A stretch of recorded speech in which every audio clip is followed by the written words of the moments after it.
guys, and welcome back to my channel and welcome to today's video. So today I'm going to be walking you guys through my May budget. I feel like a total idiot because I actually came in to the office on Sunday. I filmed this video from start to finish, and when I got home to edit it so I could put it up on Monday, I realized that when I was like running out of space, I accidentally deleted the very first clip, which was like me basically setting up the budget portion of this video. So unfortunately, don't have that footage. So what I'm going to do is I'm just going to walk you guys through the budget and talk about like what we did, how we did things, talk about some changes that we're making to our budget, and then hopefully for June, I will be able to like physically set things down with you guys. I just need to be better about like clearing my memory card to make sure that I'm not running into situations like this. But anyway, let's go ahead and get into it. So if you guys are completely new to my budget system, I do currently use a 7x9 Erin Condren monthly planner, and then I use my stickers that are from my Etsy shop to kind of make my own budget planner. It's like a DIY budget planner.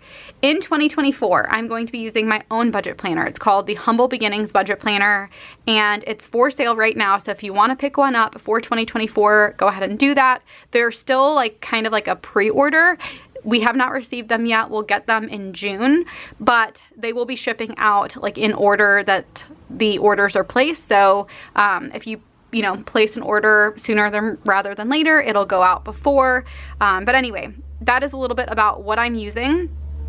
For my monthly view, I like to track my variable expenses. So here are a couple of the variable expenses that I like to track: groceries, eating out, household, and gas for our cars. So I do color code them. So groceries are going to be in that darker pink.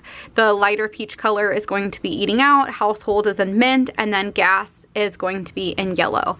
So that is what I use my monthly view for. I don't use those two pages. Here I have my May budget and my weekly check-in page. I'm going to actually be doing my weekly check-in for week 1 after this video, so I promise there's going to be actual videos this week. But before we get into going over the rest of it, let's start by looking at May, and I'm going to zoom you guys in and talk you guys through everything. So for income, I never share my income. It's just not something that me or my husband Jason are comfortable with sharing with the whole world, but I do share a lot of my other numbers. So for income, we have a couple of different things. We have Sarah Marie. This is all of my business income. I put a salary line item, and then I put an other. So I've mentioned this before, but my husband Jason is actively looking for a new position. He has been working with me for quite some time now, and we just realized that with the economy and everything, it'd probably be better to just have a more diversified income source or sources. So I put salary here because I am finger crossed, like hoping that in May that we do actually have a salary coming in addition to the business income.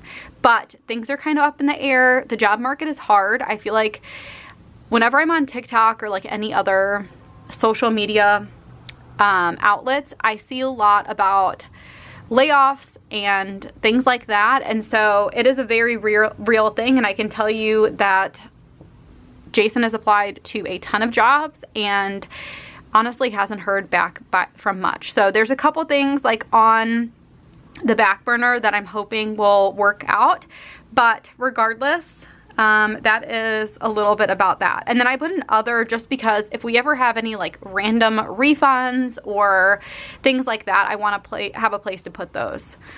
Next, let's go into variable expenses. So first we have electric for our house. That is $75. Gas for our house is $100. Pretty soon during the summertime, these two will kind of reverse and electric will be more expensive than gas. But for right now, this is a pretty good amount. Groceries, I budgeted $1,000 for the month. That's basically $200 per week, and we normally go grocery shopping on Tuesdays. So I counted the number of Tuesdays. There's 5 Tuesdays in May. Multiply that by 200 and I get $1,000. Do I really think we're going to spend $1,000 on grocery? No, because you'll see eating out, I budgeted $300, which is like our normal amount.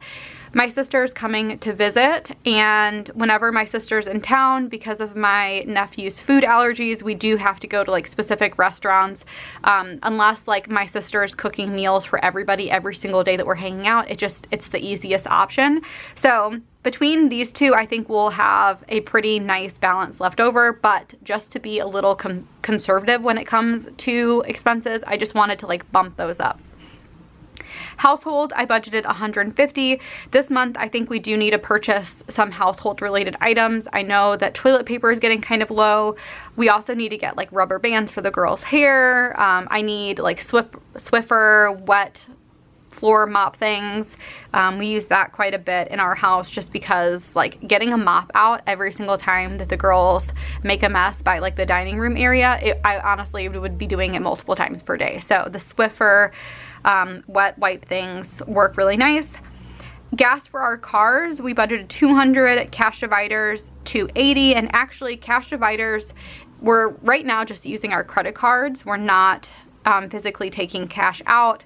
It honestly just seems like the easiest thing to do because a lot of my purchases are done online. Like if I'm gonna get coffee, I usually order ahead of time through Dunkin', and if I go to Starbucks, I like to use my app so I can get points. So anyway, a lot of my stuff is done online, and Jason's stuff, a lot of times, like he will go golfing and he has to book that online, so it just makes the most sense. But because that has always been cash dividers, I just left it as cash dividers. And who knows, maybe someday we'll end up going back to cash. Sinking funds. You may think, wow, why do you have nothing filled out for sinking funds? That is because our budget is super uncertain. I have no idea what May is going to look like in terms of the business. I don't know if we'll, get another position and be able to have some extra income coming in other than business income. And so for that reason, I'm leaving it blank. There are some sinking funds that we absolutely have to fund, like our car insurance. We have to fund that. So we will, no matter what, be adding something to sinking funds. I just left it blank so that like when I know more about what our income entails, I can make a better decision of what we're funding. In April, I did fund more sinking funds than what I initially budgeted because we had extra income come in. So again, I'm going to kind of do the same thing, but in a less messy way. And then I did put unbudgeted here. We never budget anything for unbudgeted. It's more of a placeholder just in case we do spend something from unbudgeted, but that is there too. And then moving on to fixed expenses. So our first fixed expense is our mortgage. We paid $2,500 and that already went through. I mentioned this before, but I'll mention it again. This $2,500 is our like normal mortgage payment plus additional principal towards our loan balance. I like to do this because I feel like it is, unless we absolutely cannot swing it, I would love to continue like paying off more than what we need to just so that we can pay our house off earlier. That has always been a huge goal of mine, and I feel like the way that we're doing it, it's not super duper aggressive. I feel like we're still very comfortable doing it, but if we stop it now, I feel like it's going to be really hard to like jump back into it. So we've been doing it for almost a year now, and if we continue doing it, we should be able to pay off our house in half the amount of time. Next, we have internet, $55. Hulu Live is $74.99. Netflix is $19.99. Mine and Jason's cell phones are $80. My life insurance is $42.55. The girls' 529 plans are $400. We are still contributing to that because that's like an automatic payment. And again, I feel like it goes back to what I was saying about the mortgage.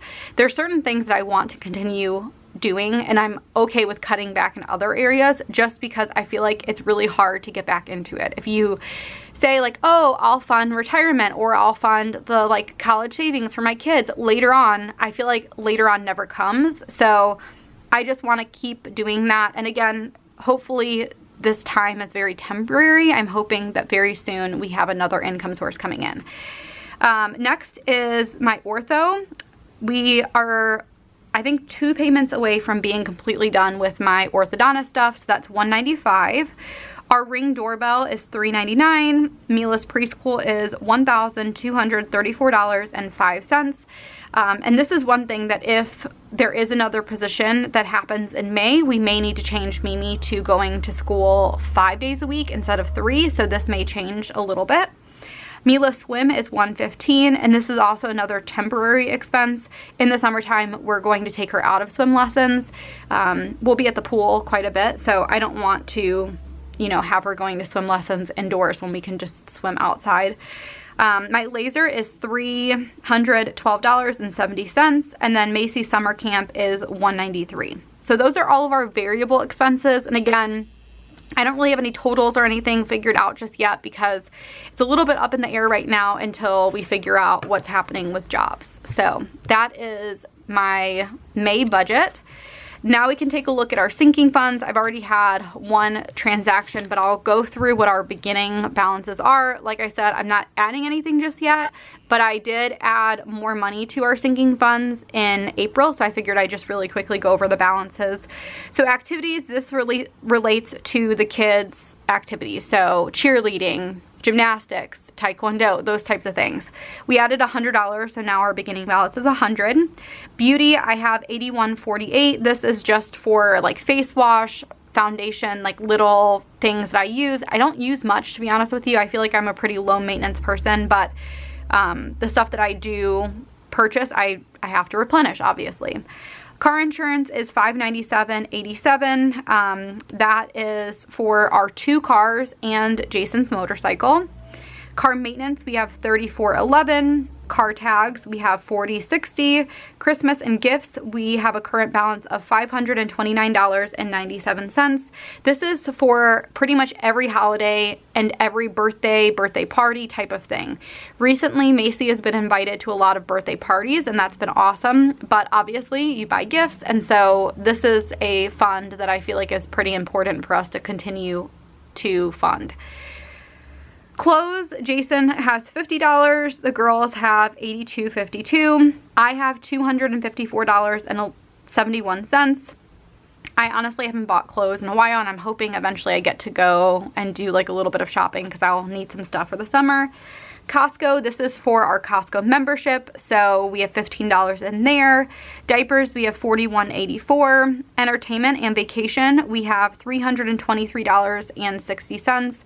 It's good that we have a balance for this because my sister is going to be visiting. She's coming in today, and we have a bunch of things planned to do with the kids. She has 2 kids, I have 2 kids, and we're going to like all go to Macy's soccer practice one day. We're going to go to an indoor water park one day. We're planning to go to church and Legoland together, and then the adults are going to be going out to like a steakhouse, and Jason's mom is going to watch the kids. So I'm really excited about this upcoming week to get to hang out with my sister. I haven't seen them since we went to Florida in February, so it'll be really fun for the kids to all get together and do some fun stuff while they're here. It's kind of like a little staycation. Like, they're coming to visit obviously on vacation, but we're kind of doing a little staycation as well.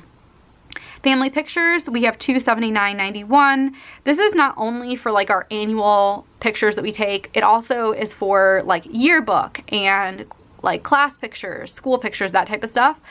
Home maintenance, we have $262.02. Medical, we have $40.39. Subscriptions, we have $60. This is for our Amazon Prime and also my gym membership. Those 2 things we paid on an annual basis this past January. Tolls, we have $41.65. Trash, we have $2.52, and water, we have $12.01. So our beginning balance in total is $2,850.20. Again, I don't know what we're going to be adding to our sinking funds. So as we are spending money from these funds, I'm going to have to look at this beginning balance and just make sure that, like, depending on what the fund is, that we have enough beginning balance to cover it, because again, I don't know what the addition is going to be. I will talk about this in my weekly check-in, but I did purchase some blue light glasses for Macy for when she's like doing work at school on her, I don't think she uses a tablet. I think it's more of a laptop. But anyway, one of her friends had them. She wanted them. I got them off Amazon. They're $12.89, so not much. And then here's what I did for mine and Jason's allowances. So again, that like cash divider setup. So here's mine. Here's Jason's. I put in date, amount, store, or description, and then our starting balances, and then I just write in the date what the amount was and what the store or like what it was for. So I'm starting with $160. I spent $2 at Dunkin' today, so obviously I have $158 now. What I normally do is I'll just track all of the transactions, and when I feel like I need to know how much I have left for whatever reason, I'll kind of like subtract it all out. Jason actually had a carryover from April, so he had $12.44 left over. He gets $120 because that's $100 plus his haircut money, so $120. So now he has $132.44. So that is how I structured our allowance setup to keep track of all of that. But yeah, that is it for my May budget. Hopefully you guys enjoyed getting to see the setup. Again, we have some uncertainty, and I feel like a lot of people do at this moment. And I'm not in the mindset that like, oh no, like poor us. It's more kind of like an empowered feeling at this point, because I'm like, okay, right now is the time where like, you know, we're going to continue doing the business, and I'm hoping that like, you know, the things that we've put in place will pan out, and that like, you know, the budget planner will continue to be successful, and that when the new sticker albums come, those will be successful as well. But then also I'm really praying and like keeping a positive mindset that in May some type of position will happen, and even if we don't necessarily like start bringing in a paycheck in May, that like, you know, something will happen in May. So fingers crossed. But I definitely feel for you if you are going through, you know, the whole job searching process. It's not fun. It's very competitive. So I totally feel you if you're going through it right now. But that is it for this May budget walkthrough. Again, I'll try really hard next time to like not delete footage. But yeah, that is it. I hope you guys enjoyed it, and I will see you guys next time. Bye guys.